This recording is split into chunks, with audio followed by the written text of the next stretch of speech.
नमस्कार दोस्तों, मैं आपका सीए मनप्रीत सिंह। आज मैं एक नया वीडियो लेके आया हूँ जिसमें हम बात करेंगे एनपीएस की, नेशनल पेंशन स्कीम। आपको जैसे पता ही है कि हमारा बजट जुलाई 2024 को आया था। जुलाई मंथ में हमारा बजट आया था जिसमें गवर्नमेंट ने ये नई स्कीम अनाउंस की थी, एनपीएस वत्सल्य स्कीम। मतलब क्या, ये स्कीम किसके लिए है? आपके बच्चों के लिए है। ये स्कीम के क्या बेनिफिट होंगे, क्या क्या डॉक्यूमेंट्स चाहिए स्कीम के लिए, कहाँ आप ये जो एनपीएस वत्सल्य स्कीम है कहाँ इसका अकाउंट ओपन कर सकते हो, कौन इसका अकाउंट ओपन करवा सकता है, ये सभी बातें हम इस वीडियो में करेंगे। किन के लिए है ये एनपीएस वसल्य स्कीम, आओ बात करते हैं हम इस वीडियो में। You can open NPS account by your children name. मतलब क्या, आप अपने बच्चों के नेम से ये एनपीएस अकाउंट खुलवा सकते हो। ये स्कीम कब से लागू हुई है? 18 सितंबर 2024 से लागू हुई है। और ये स्कीम किन के लिए है? जिनकी एज मतलब 18 साल से कम है, जो माइनर है। और कौन खुलवा सकता है?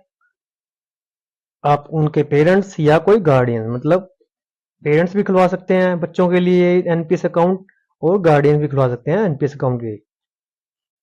आगे हम बात करते हैं क्या क्या किनके लिए है स्कीम और क्या क्या बेनिफिट्स हैं इसके। न्यू इन्वेस्टमेंट ऑप्शन और minor child in this budget. मतलब क्या है, बजट में ये अनाउंस किया गया था किन के लिए? तो माइनर चाइल्ड के लिए, मतलब जो आप जिनकी एज 18 साल से कम है।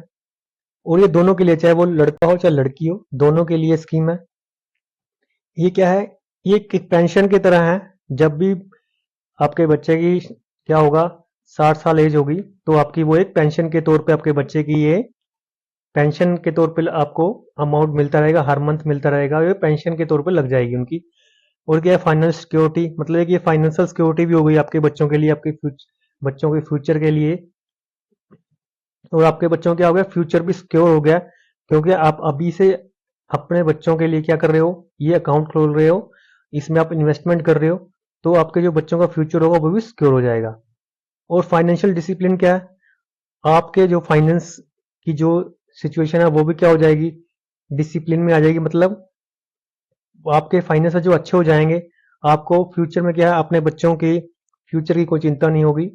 आप इसको इस स्कीम में इन्वेस्ट करके आप अपने बच्चों का फ्यूचर सिक्योर कर सकते हो। क्या क्या इन्वेस्टमेंट के ऑप्शन है इसमें? गवर्नमेंट ने 3 ऑप्शन दिए, एक डिफॉल्ट ऑप्शन है, एक ऑटो चॉइस है, एक एक्टिव चॉइस। डिफॉल्ट ऑप्शन में क्या है, आपने कुछ चूज नहीं किया तो क्या करेगी गवर्नमेंट, क्या करेगी, उसको अपनी तरफ से जो भी उनको अच्छा लगेगा उसमें वो क्या करेगी, इन्वेस्ट कर देगी। ऑटो चॉइस में क्या है, आप उसमें कुछ ऑप्शन दोगे कि मैंने इक्विटी में कितना इन्वेस्ट करना है, ठीक है, और डेट में कितना इन्वेस्ट करना है। और एक्टिव चॉइस क्या है, उसमें क्या है, आप कुछ इक्विटी में इन्वेस्ट करते हो, कुछ डेट में करते हैं, कुछ गवर्नमेंट सिक्योरिटी में करते हो। तो ये 3 ऑप्शन दिए हैं गवर्नमेंट ने इस चीज में। एक्टिव चॉइस है जो, वो सबसे अच्छा ऑप्शन है, क्योंकि इसमें क्या है, आपके रिस्क भी कम होते हैं और गवर्नमेंट सिक्योरिटी में भी आपके इन्वेस्टमेंट हो जाती है। तो ये क्या है, सबसे अच्छा ऑप्शन है एक्टिव ऑप्शन। इसमें कंट्रीब्यूशन कितना कर सकते हैं? मिनिमम कंट्रीब्यूशन 1000 रुपीज है और मैक्सिमम की कोई लिमिट नहीं है। अगर आप द्वारा सब्सक्रेंट अगर द्वारा करते हो तो उसमें भी 1000 की है, और मैक्सिमम कोई लिमिट नहीं है। मतलब मिनिमम तो आपको 1000 करना ही पड़ेगा, और मैक्सिमम जितना मर्जी कर सकते हो आप कंट्रीब्यूशन, इसकी कोई लिमिट नहीं है। पार्शियल विड्रॉवल की, क्या हम कुछ पैसा इसमें निकाल सकते हैं?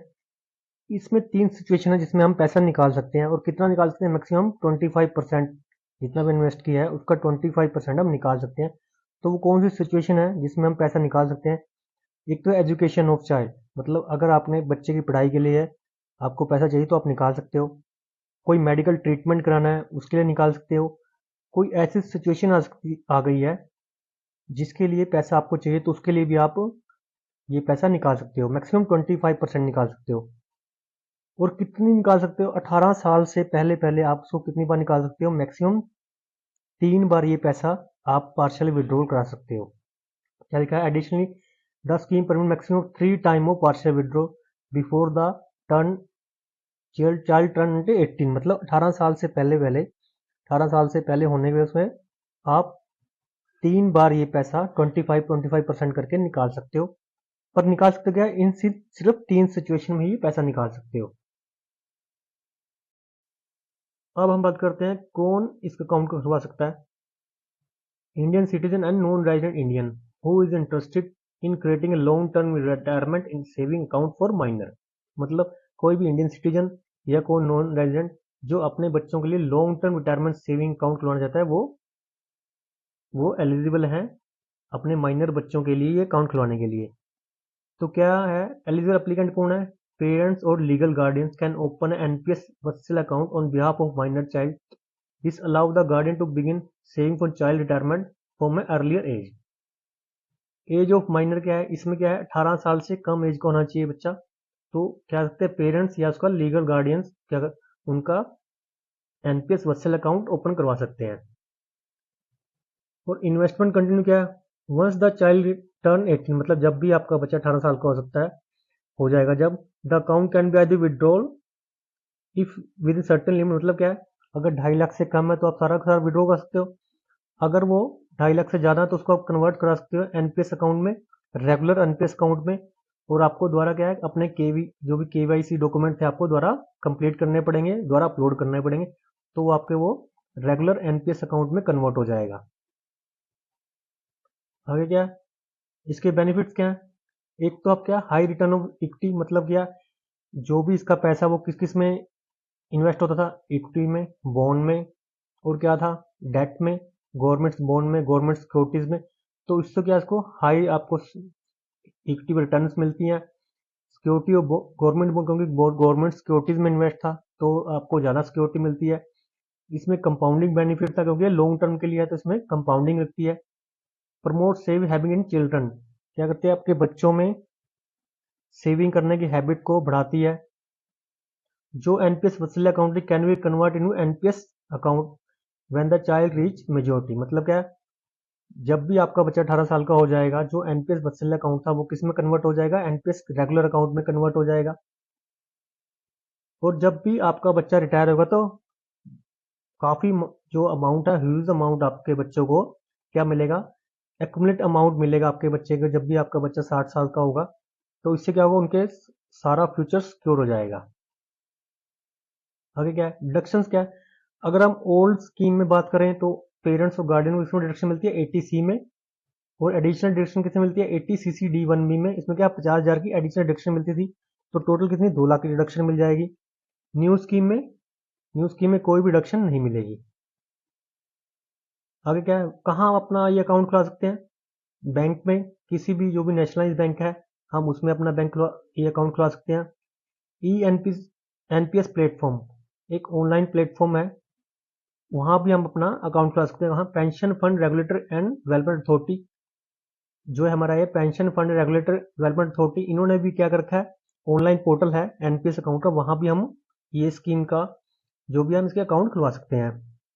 और क्या है, ऑथराइज पॉइंट ऑफ प्रेजेंस, मतलब जहां भी बैंक से अलावा जो भी अदर फाइनेंशियल इंस्टीट्यूट हैं, गवर्नमेंट अप्रूव्ड जो भी इंस्टीट्यूट है, वो भी ये अकाउंट खोलते हैं। तो इन 3 जगह पे हम अपना अकाउंट खुलवा सकते हैं। तो आगे डॉक्यूमेंट्स कौन कौन से रिक्वायर हैं, सबसे पहले आइडेंटिटी प्रूफ, मतलब पैन कार्ड, आधार कार्ड, जो गार्डियन का, पेरेंट्स का पैन कार्ड लगेगा, आधार कार्ड लगेगा, एड्रेस प्रूफ लगेगा। एड्रेस प्रूफ में क्या, आधार कार्ड, अगर पासपोर्ट हो या कोई इलेक्ट्रिसिटी बिल हो, ड्राइविंग लाइसेंस हो, बर्थ सर्टिफिकेट चाहिए, मतलब बच्चों का, जो भी बच्चे हैं आपके उनका बर्थ सर्टिफिकेट, एक पासपोर्ट साइज फोटोग्राफ पेरेंट्स की, गार्डियन की और माइनर की। बैंक अकाउंट डिटेल, मतलब जहां भी आपने उनका अकाउंट खुलवाया उसकी डिटेल चाहिए, क्या क्या चाहिए, कैंसल चेक चाहिए, पासबुक चाहिए, और केवाईसी डॉक्यूमेंट, जो भी केवाईसी डॉक्यूमेंट है वो भी आपको सारे देने पड़ेंगे। आगे क्या है, जब भी बच्चा रिटायर होता है, मतलब 60 साल से ज़्यादा होते हैं, तो उसमें क्या होगा, लमसम विड्रॉ, मतलब you can withdraw to 60% of accumulated, मतलब 60% आप जो भी आपका अमाउंट एक्यूमुलेट हो गए आपका उस टाइम बन जाएगा, उसका 60% आप विड्रॉ कर सकते हो। परचेज क्या है, द रिमेनिंग 40% ऑफ कोर, मतलब क्या 60% तो हमने विड्रॉ कर दिया, जो 40% रह गया है वो आपका गया एनुटी प्लान में कन्वर्ट हो जाएगा। उसमें आपको क्या रेगुलर पेंशन मिलेगी, जो this annuity taxable as per individual applicable income tax slab. और क्या होगा, ये जो 40% होगा वो आपका टैक्सेबल होगा वो इनकम स्लैब रेट के हिसाब से, मतलब 60% आपका विड्रॉ हो चुका है, और जो आपका 40% रह गया वो आपको पेंशन के तौर पर हर मंथ मिलता रहेगा। आगे है फुल विड्रॉ, अगर आपने 5 लाख से कम आपका जो कॉर्पस है, आपका टोटल इन्वेस्ट 5 लाख से कम है, तो आप उसको क्या है विड्रॉ कर सकते हो और आपका वो सारा का सारा विड्रॉ हो जाएगा। आपको मेरा वीडियो कैसा लगा प्लीज़ शेयर करिए, सब्सक्राइब करिए। अगर आपको कोई क्वेश्चन है प्लीज़ कमेंट करके मुझे